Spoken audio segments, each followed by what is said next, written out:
Bonjour, c'est moi à nouveau, Hatem Bellaj. Aujourd'hui, il est le 15 décembre 2020, 5h30 du matin, et je continue à vous parler de qualité.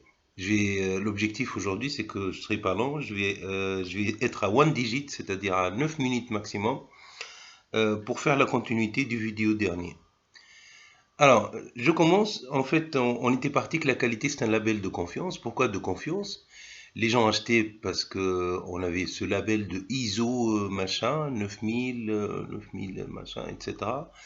En fait, dans ce label, il y a aussi dans la norme, enfin dans les exigences, il y a des exigences de test, de robustesse, de fiabilité, d'endurance, et donc pour le consommateur qui comprend ça, de durabilité, de qualité, de fiabilité, etc.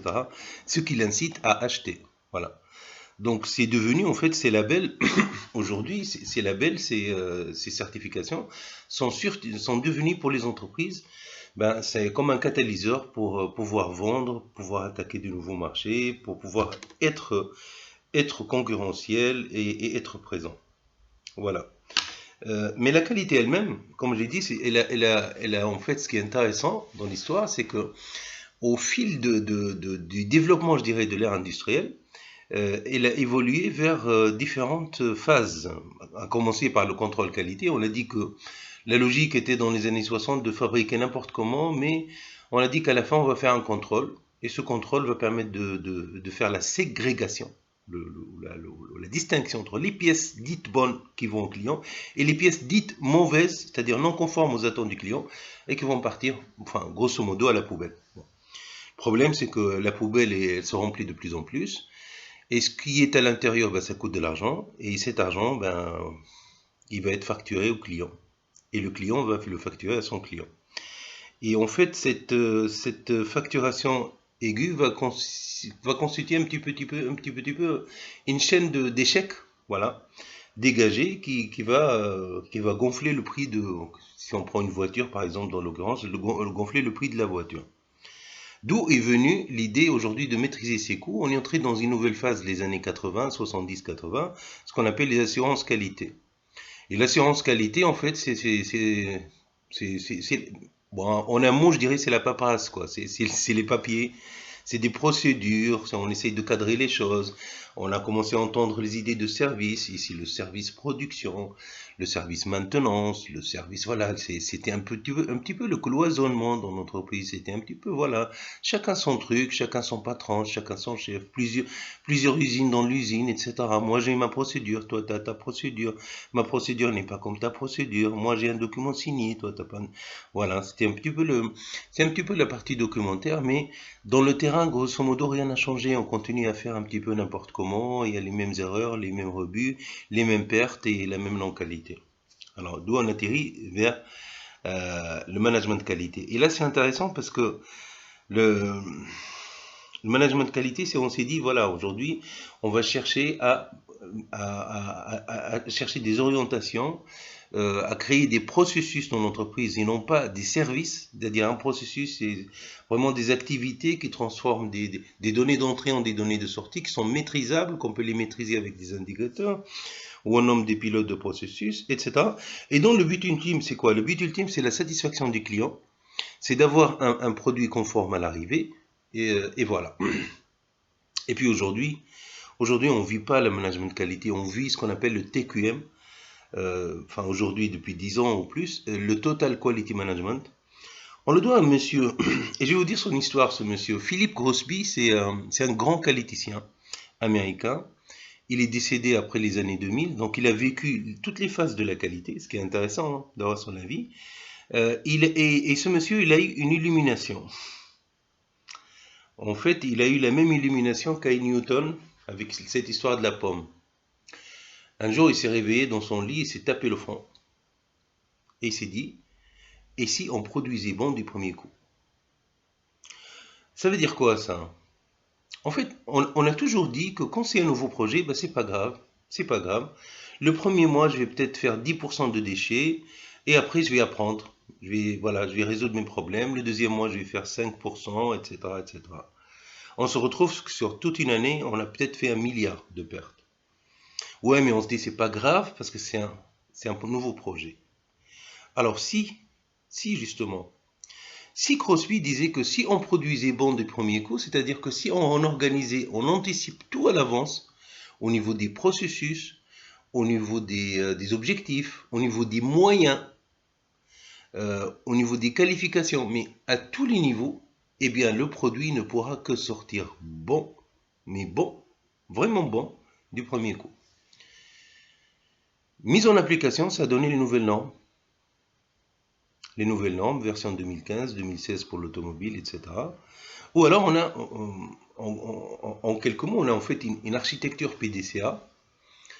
Alors, PDCA, il faut que je m'arrête sur le PDCA parce que ça revient d'un aussi un autre grand qualiticien américain qui s'appelle Monsieur Deming. Et Monsieur Deming, il a contribué au développement économique industriel du Japon après la Deuxième Guerre mondiale. Et M. Deming, c'est intéressant, il a trouvé que le seul moyen d'assurer la pérennité des entreprises, c'est d'injecter dedans un virus. Et ce virus s'appelle l'amélioration continue. Et ce virus, il faut qu'il tourne, il tourne, il tourne tout le temps. Et il continue à drainer l'entreprise vers le haut, vers l'amélioration. Alors ce virus, c'est le PDCA. Le PDCA, en quelque sorte, c'est le P, ça veut dire plan. Donc plan, c'est planifier des actions, planifier des processus, planifier voilà, des différentes améliorations, etc. Les planifier, c'est-à-dire d'une façon calendaire dans le temps, etc. D'où c'est réaliser. Donc réaliser, c'est procéder vraiment à la réalisation, le marteau-piqueur, la peinture, enfin les machines, l'installation, etc. Le check, alors PDC, C, on est dans le check.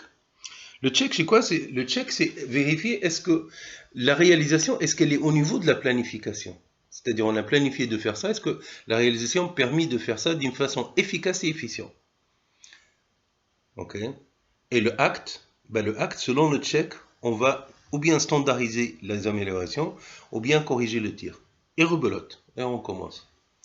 Alors, le PDCA aujourd'hui, c'est une langue, je veux dire, c'est une langue fortuite, c'est une langue que parle tout le monde dans l'industrie. Et voilà. Donc j'ai parlé PDCA parce que on était en train de construire la nouvelle norme ISO 9001 sur la base du DQM, mais aussi il est basé sur 7 principes.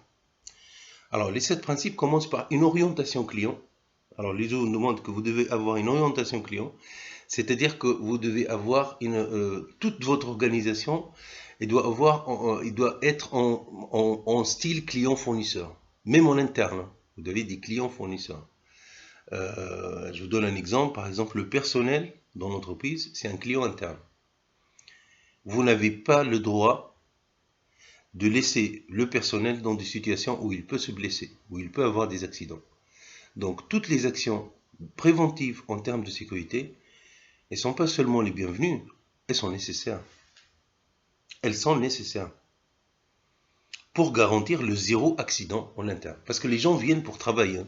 Ils ne viennent pas pour se blesser, pour aller ensuite à l'hôpital, etc. Les gens, ils viennent pour travailler. Et puis, on a aussi le leadership. C'est un autre modèle de leadership, ce qu'on attend dans l'ISO. Le leadership, c'est vraiment, on va déployer les compétences. On va créer des leaders dans l'usine. On va promouvoir, on va encourager, on doit motiver les personnes sur la base de leur performance. On a l'implication des personnels, on a l'approche processus, c'est nouveau, on a l'amélioration, l'esprit de l'amélioration, etc., etc. Jusqu'à 7. Numéro 7, c'est manager les relations avec les parties intéressées. Mais qui sont les parties intéressées? Qui sont? Ça n'était pas avant. Les parties intéressées, c'est en fait tous les satellites autour de l'entreprise. Ça passe par le restaurant, le syndicat, le GMG, par exemple, la zone industrielle, je sais pas quoi, la centrale de la police, etc. Et tous ces gens-là, ils sont en relation satellitaire avec l'entreprise et on doit gérer les relations. On n'oublie pas qu'on doit maîtriser le contexte de l'entreprise. Le contexte, le Covid, par exemple, c'est un contexte. Voilà. On ne travaille pas avant le Covid comme après le Covid. Voilà. J'essaie de faire court. Vraiment, j'espère que ça vous a plu. Alors, si ça vous a plu, n'hésitez pas à me faire des commentaires en bas, ou alors un like, ou quoi que ce soit. Et puis, c'est dommage que, bon, je parle un peu tout seul, vous voyez, sur cette vidéo, donc moi, j'aurais aimé un peu d'interactivité. Mais, je dirais que je dirais que j'aimerais bien avoir vos commentaires en bas, que je répondrai dessus. Et puis, cette vidéo, il est un petit peu le préalable d'une action de formation que j'envisage de faire en ligne, ou un séminaire en ligne. Et voilà, vous avez là toutes les petites, enfin, tous les prémices des sujets que je vais évoquer en détail. Donc là, c'est vrai que je passe un peu rapidement juste hmm, pour vous donner l'eau à la bouche, quoi. Et voilà. Ben, laissez-moi dire sur la vidéo ce que vous en pensez, ce que vous trouvez. Si je parle trop vite, moins vite, si vous avez envie que je m'attarde sur certains sujets, etc. Voilà. Ben écoutez, je vous souhaite une excellente journée et tout le bonheur possible pour l'année prochaine. Au revoir.